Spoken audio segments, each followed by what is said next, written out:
শিখি একাডেমিতে তোমাদের সবাইকে স্বাগতম।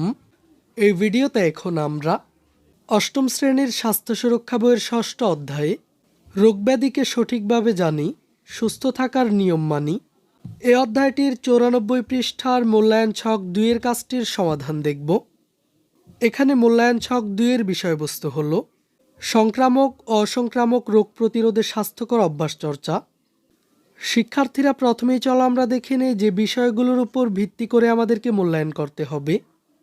এখানে মূল্যায়নের প্রথম বিষয়টি হলো সঠিকভাবে জরিপের তথ্য সংগ্রহ, অর্থাৎ সংক্রামক ও অসংক্রামক রোগ প্রতিরোধ সম্পর্কে আমরা যে জরিপটি পরিচালনা করেছিলাম সেই জরিপে আমরা সঠিকভাবে তথ্য সংগ্রহ করেছিলাম কিনা।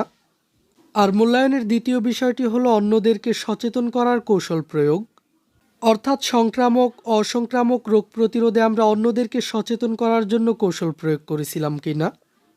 আর মূল্যায়নের সবশেষ বিষয়টি হলো স্বাস্থ্যকর অভ্যাস চর্চায় নিজের চেষ্টা ও আগ্রহ।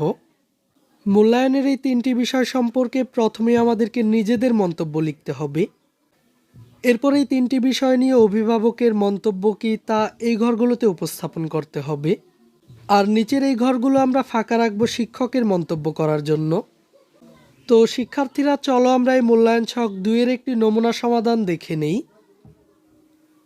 সংক্রামক ও অসংক্রামক রোগ প্রতিরোধে স্বাস্থ্যকর অভ্যাস চর্চা। এখানে মূল্যায়নের প্রথম বিষয়টি ছিল সঠিকভাবে জরিপের তথ্য সংগ্রহ। এই বিষয়টি নিয়ে আমার নিজের মন্তব্য। সংক্রামক ও অসংক্রামক রোগ সচেতনতা জরিপের মাধ্যমে আমরা সঠিকভাবে তথ্য সংগ্রহ করেছি। আর এই বিষয়টি নিয়ে আমার অভিভাবকের মন্তব্য। সংক্রামক ও অসংক্রামক রোগ সচেতনতায় জরিপের মাধ্যমে তাদের সংগৃহীত তথ্যগুলো সঠিক। এরপর মূল্যায়নের দ্বিতীয় বিষয়টি ছিল অন্যদের সচেতন করার কৌশল প্রয়োগ। এই বিষয়টি নিয়ে আমার নিজের মন্তব্য। সংক্রামক ও অসংক্রামক রোগ সম্পর্কে সচেতনতা তৈরিতে আমরা বিভিন্ন কৌশল প্রয়োগ করেছি। আর এই বিষয়টি নিয়ে আমার অভিভাবকের মন্তব্য।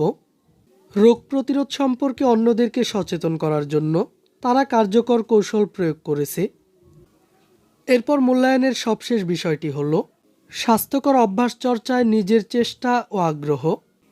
এই বিষয়টি নিয়ে আমার নিজের মন্তব্য। রোগ প্রতিরোধের জন্য স্বাস্থ্যকর অভ্যাস চর্চায় আমি সর্বোচ্চ চেষ্টা করি। আর এই বিষয়টি নিয়ে আমার অভিভাবকের মন্তব্য হতে পারে এরকম: রোগ প্রতিরোধের জন্য স্বাস্থ্যকর অভ্যাস চর্চায় তার যথেষ্ট চেষ্টা ও আগ্রহ রয়েছে। এই ক্লাসে এই পর্যন্তই।